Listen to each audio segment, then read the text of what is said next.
যে একটা নারীকে কেন্দ্র করে এই গল্পটার মধ্যে অনেকগুলো দিক আছে যেটা রিভিল করতে পারা যাবে অ্যাজ অ্যান অ্যাক্টর। আমি অরিন্দমকে ধন্যবাদ জানাবো এবং দর্শকদের বলবো যে বাংলা ছবির একটা নতুন জনরা থ্রিলার ছবিতে তো অরিন্দম প্রায় হাত পাকিয়ে ফেলেছে। একজন রাজনৈতিক ব্যক্তিত্ব আরেকজন রাজনৈতিক ব্যক্তিত্বকে তুলে ধরছে।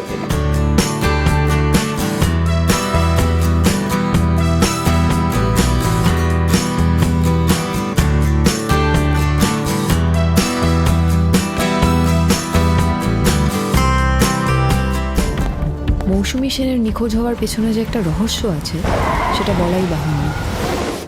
অ্যাকচুয়ালি এই চরিত্রটা আমার কাছে খুব ইন্ট্রিগিং লেগেছিল, মানে অ্যাজ এ নভেল যখন মানে পড়েছিলাম, মানে দীপান্বিতা দি লিখেছিলেন, তো সেখানে আমার মনে হয়েছিল যে একটা নারীকে কেন্দ্র করে এই গল্পটার মধ্যে অনেকগুলো দিক আছে যেটা রিভিল করতে পারা যাবে অ্যাজ অ্যান অ্যাক্টর।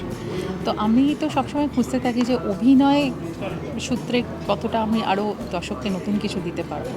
তো দ্যাট ইজ মাই মানে খোঁজ বলতে পারো। তো সেটাই জন্য আমি এটাই বলছিলাম যে আমরা খুঁজতে থাকি দারুণ দারুণ সাবজেক্ট বা গল্প। তো অরিন্দম আমাকে দুটো সাবজেক্ট বলেছো, তো এটা যখন বলো তো আমি এটাই আমার ইচ্ছা করার। তো এখানে কি কিসের দ্বারা কি ইনফ্লুয়েন্স হয়েছে বা কোনো একটা সময়কে ধরে হয়েছে কিনা সেটা আমার কাছে বড় ক্রাইটেরিয়া না। আমার কাছে ক্রাইটেরিয়াটা ছিল যে অভিনেত্রী হিসেবে আমি মৌসুমী সেনের চরিত্রটাকে কতটা জাস্টিফাই করতে পারছি এবং একটা নতুন কিছু আমি দর্শককে উপহার দিতে পারবো কিনা।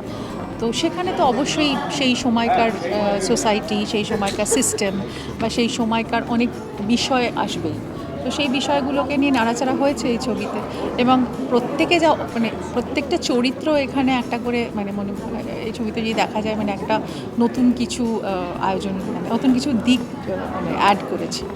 এবং অ্যাক্টিং উইথ ভেটারেন্স লাইক ব্রাত্যদা এবং অবভিয়াসলি সাহেব, তারপর এই ছবিতে কুনালদা আছেন, রুমকি দি আছেন এই ছবিতে, খুব দারুণ একটা ছবিতে বিদীপ্তা আছে এবং অবভিয়াসলি নতুন মানে আমাদের খুবই প্রিয় লহমা এই ছবিতে একটা দারুণ চরিত্র করেছে, অর্পণ আছে এবং আরও মানে অনেক যারা ক্যারেক্টার করেছে তারা প্রত্যেকেই তাদের নিজস্ব ক্ষেত্রে এক একটা দিক এক একজন দিকপাল, অনেক থিয়েটার আর্টিস্টরা এখানে কাজ করেছে।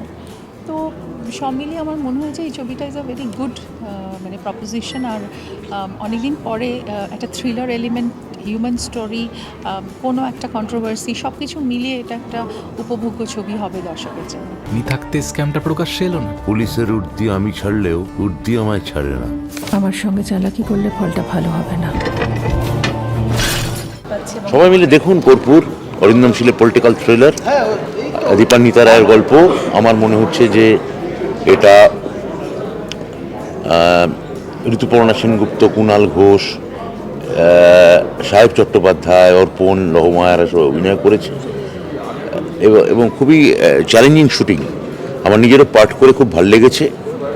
তো আমি অরিন্দমকে ধন্যবাদ জানাবো এবং দর্শকদের বলবো যে বাংলা ছবির একটা নতুন জনরা থ্রিলার ছবিতে তো অরিন্দম প্রায় হাত পাকিয়ে ফেলেছে। অরিন্দমকে অনেক অনেক অভিনন্দন এবং আমি অনেক কৃতজ্ঞতা জানাবো আমাকে পাঠটা দেওয়ার জন্য। আমার চরিত্রটা হচ্ছে 97 একজন সিআইডি ডিটেকটিভ যে এই কেসটা 1997 সালে তদন্ত করেছিল, কিন্তু তারপর তার কী পরিণাম হলো সেটা দেখার জন্য ছবিটা দেখতে হবে। ছবির নাম থেকে নিজের চরিত্র সবটার মধ্যেই আপনার কোথাও একটা ছোঁয়া রয়ে গেছে। আর না, ছবির নামটা আমায় অরিন্দম বলেছিল ছবির নামটা দিলে কি ভালো হয়। আমি তখন ছবির কন্টেন্টটা যেহেতু জানতাম, আমি সঙ্গে সঙ্গে বলেছিলাম যে ছবিটার নাম যদি কর্পূর হয় ভালো হয়। অনেকগুলো প্রশ্ন। মৌসুমী সেন কি ভিলেন? মৌসুমী সেন নিছকে এই সিস্টেমের ভিকটিম। আমি তোকে বাঁচাতে পারতাম। আরে ভাই, বাসটা তো চেঁচে তোমরা নিয়েছো। দেখুন, এটা কর্পূর, পরিচালক অরিন্দম শীল। কর্পূর ছবিটি অভিনেতা হিসেবে আমার প্রথম ছবি। এটি 9 দশকের একটি অন্তর্ধান রহস্য, শিক্ষা কেলেঙ্কারি এবং অন্তর্ধান রহস্যের একটি ঘটনা। সেই ঘটনা অবলম্বনে তৈরি একটি থ্রিলার। তো ঘটনা একটা ঘটেছিল, এটা ঠিক, কিন্তু সেটাকে অবলম্বন করে এই থ্রিলারটি তৈরি হয়েছে। তো আমার চরিত্রটি রাজনৈতিক নেতার। আমি চেষ্টা করেছি পারফর্ম করতে। আমি আশাবাদী দর্শকের ভালো লাগবে। বাকিটা আপনাদের এবং দর্শকের হাতে। পলিটিক্যাল থ্রিলারে পলিটিক্যাল মানুষের অভিনেতা হয়ে ওঠার ব্যাপারটা কি শুনি? না, আমার খুব ভালো লেগেছে।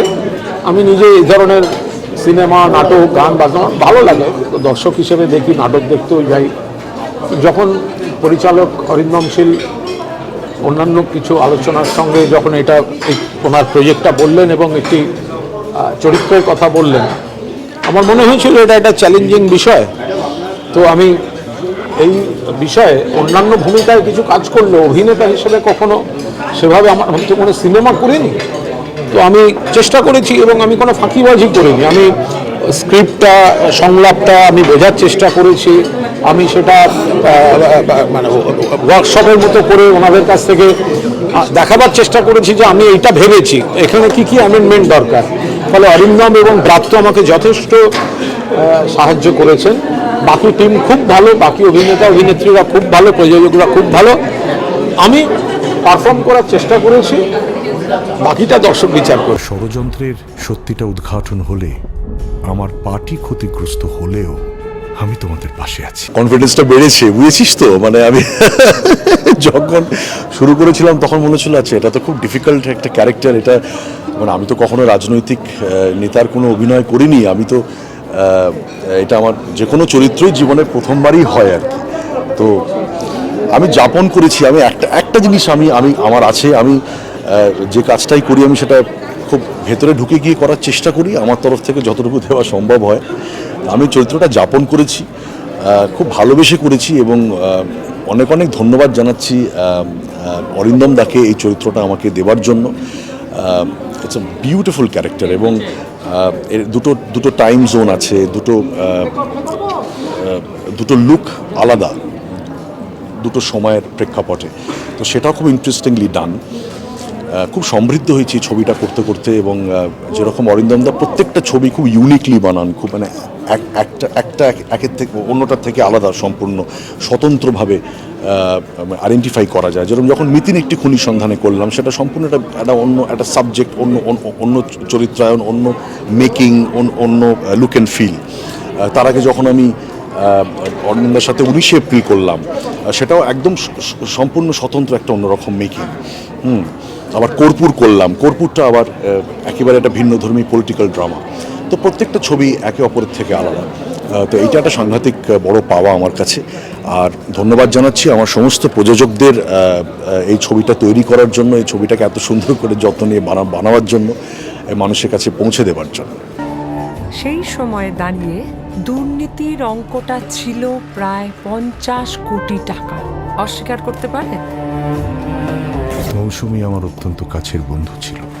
না, আমরা অন্যভাবে কুণালদাকে দেখে এসেছি এতদিন ধরে। সাংবাদিক কুণালদাকেও চিনি, রাজনৈতিক কুণালদাকেও চিনি, কিন্তু অভিনেতা কুণালদা, এবং সেটাও আবার একটা অ্যাডেড বোনাস হচ্ছে যে ক্যারেক্টারটা করছেন সেটা একটা রাজনৈতিক ব্যক্তিত্ব, এবং সেটা বিগত সরকারে এবং এখন বর্তমানে, অর্থাৎ 19 শতকে, 80 শতকের শেষে, 19 শতকের এই 90 শতকের শুরুতে, আর এখন 21 শতকে এসে সেরকম একটি রাজনৈতিক ব্যক্তিত্বকে পোর্ট্রে করছে। একজন রাজনৈতিক ব্যক্তিত্ব আরেকজন রাজনৈতিক ব্যক্তিত্বকে তুলে ধরছে, এটা একটা চ্যালেঞ্জ।